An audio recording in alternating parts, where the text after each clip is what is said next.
4 essential steps when learning te reo Māori. So 4 things that you need to do in order to learn te reo Māori, whether it's for yourself and your whānau, for your hapori, your iwi, whatever it is. So this is what individuals need to do. So this is what I reckon, the 4 essential steps. And then I'm going to talk about 4 steps to help you plan te reo for a context. So contextual learning plan. Hoi no, mui tērā, ana ko tēnei taku whānau, no te tai rāwhiti, no te aitanga mahaki rongo mai wahine au. Tipu aki au I reira, engari whai au taku tohu mātauranga I te whare wānanga Waitaha, I o tautahi, reira au tūtaki au ki a Chrisma. Ana I whānau mai tanatama te aotahi, ko Chrisma rātou ko tētai atu whānau o tautahi, anake ngā mea e whakatipu tamariki I te reo Māori.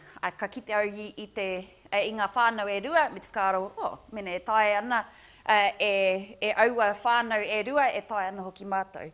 Nā reira I ko māua ko tanirau I taua wā, ko ia taku pēki whara, ka tīmata māua ki te whai I tēnei huarahi. Ka tahi au ka tūtaki I te pāpa o taku pēpi, a nepia, ko tīmata ia ki te ako I te reo Māori. So we've had a really diverse range of experiences as a whānau in terms of te reo Māori and how we've come to it. I learned te reo Māori at university. I didn't grow up with it, even though I heard it been spoken around. And so I learned a really structured, sort of nice, put in a box, academic way of speaking te reo. And so when I met Chris and the Pepish Huata whānau, I thought, oh yeah, I can do it, they can do it. I was a little bit shocked when I really struggled to talk to my pepe in te reo Māori, because I had an ability to express my thoughts about everyday things within a university context. Then I worked out at home, and nothing that they taught us at university was going to be that very useful, was going to be useful in the home. But it took me a few years and a lot of notebooks and flicking through dictionaries and hanging out with people like Chris and Hanama, and sort of started building up vocabulary for the home.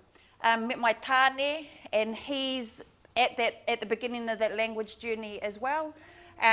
So it's really interesting to see the differences between what happened for me earlier on and what's happening for him and us within our context now. So me and my big boy, ka kōrero Māori, kai te ako tonua pāpā, and ana ka reo toru tana tā māua tama. So our boy's learning 3 languages at the moment. His papa is from whānau apanui, te ati haunui a Pāparangi, and his papa is Indian. So our boy, he's learning Hindi at the moment as well. So Breo Māori at home, Hindi at his kaitaki, and English everywhere else. So that's just a little bit about who we are. Okay, so these are the 4 steps to successfully learning te reo Māori in my view, in my world. So the first thing is you've got to know why. Why is it that you're learning te reo Māori? And keep your eye on that prize, the why. And also be really clear of what you're going to miss out on, because that's going to help motivate you in your journey. Because as Scotty was talking, there's heaps of piki, but oh my God, there's heaps of heke as well. And so you've got to, when you fall over, you've got to be able to pick yourself up and everyone around you as well, and keep going. The next thing is you've got to know what and who. So what it is that you want to know and want to learn, because te reo Māori is massive. It's about chunking it down, making it smaller, and who and what's going to help you. The next thing is how you're going to do it. So not the courses that you're going to go to, but like how you're going to do it. And this is all the internal stuff, because the only reason I would argue that you will fall off the waka ako reo is because of yourself. And we'll talk about that a bit later. And when to do it, just do it now. Okay, so those are a quick overview of all 4 of the things. Okay, so step number 1 is keep your eye on the prize. And mihi ana ki a koutou. I know because you're here at Kura Whakaraura, and for the kaupapa that it is, reo i te kāinga, reo whaka tipu tamariki, you guys are clearly here, at least for this kaupapa, that's your prize, that's one of your prizes. So for me, when I first started, I didn't have any kids. It was more about identity, knowing who I am and feeling okay about who I am. So I grew up in Kaiti in Gisborne, and Māori katoa ngā whānau, but we were the kirite a lot, because my mama, she's Pākehā, my dad's Māori. But I just didn't have heaps of really good role models as Māori. Like our neighbours and whānau there's lots of drugs and violence, and so in my head it wasn't a great thing to be Māori. I didn't want to carry that with me for the rest of my life. So for me, one avenue to help me feel better about my identity was learning my reo, learning our reo, and being able to pass it on to our tamariki. So that was my prize. And then when I had kids, it was obviously about my big boy and now my little boy. But I also, once you know how hard it is. So another one of my prizes is to be able to pass on some of the tips of do this, but don't do that. Avoid all of that. I want to make it easier for other people to not fall off the waka. Kia ora ai tō tātou reo kamehameha.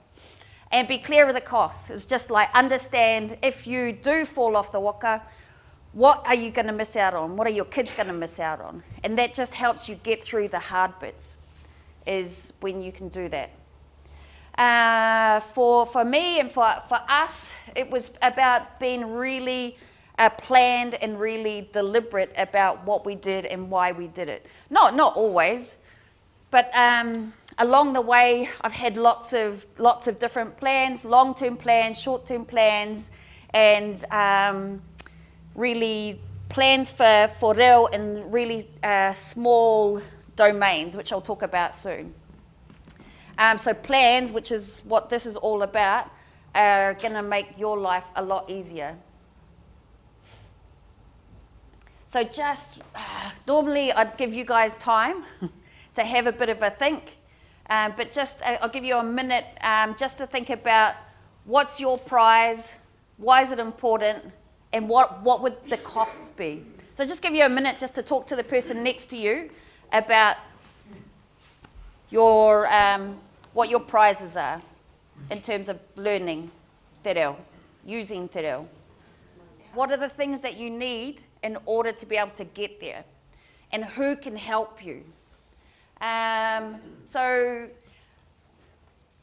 initially, I learned te reo at university, and it was super general, because you're there to pass exams, really, as opposed to do any, learn for any specific particular reason, which is good. So that's one pathway. But I also, once I had my big boy, I had to get really specific about te reo I te kāinga, because it was a totally different type of reo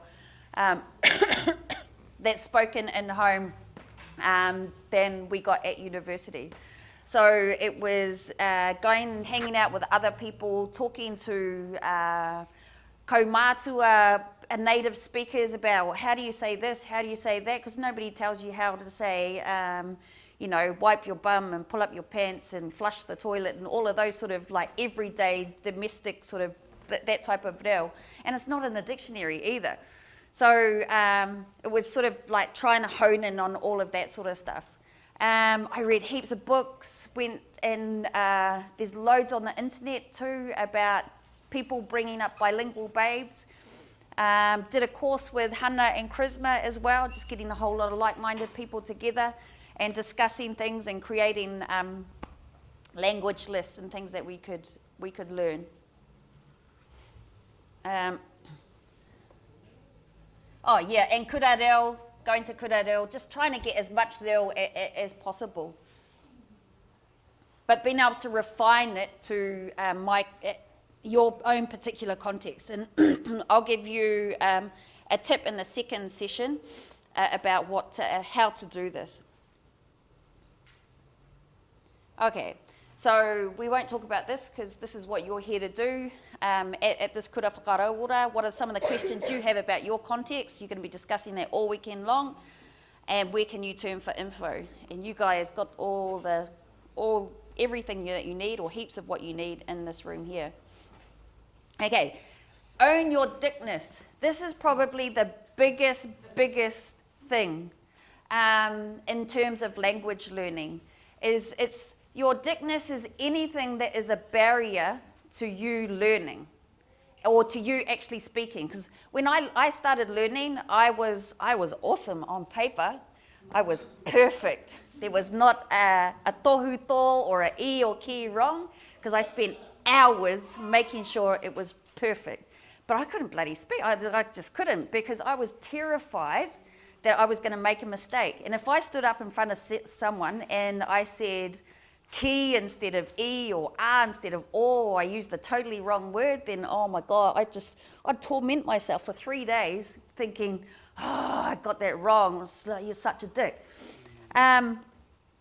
Until I got that it's we're the leaders in this. So no matter whether you feel like you're a baby and you're still crawling, or whether you're somewhere near the tihi o te maunga, like we're all the leaders in revitalising our language, and we have to just get over ourselves.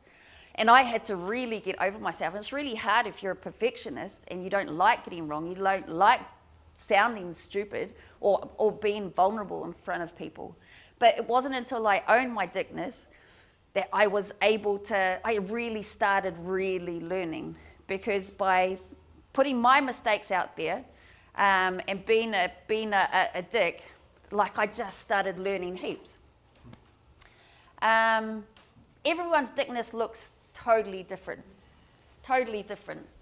So for my boy, like at first it was like I was really whakamā, and I just didn't want him to learn all of my mistakes, because I still have heaps of mistakes in my reo. But the point is like I'm working every day in every way that I can to improve it, and that's the most important thing.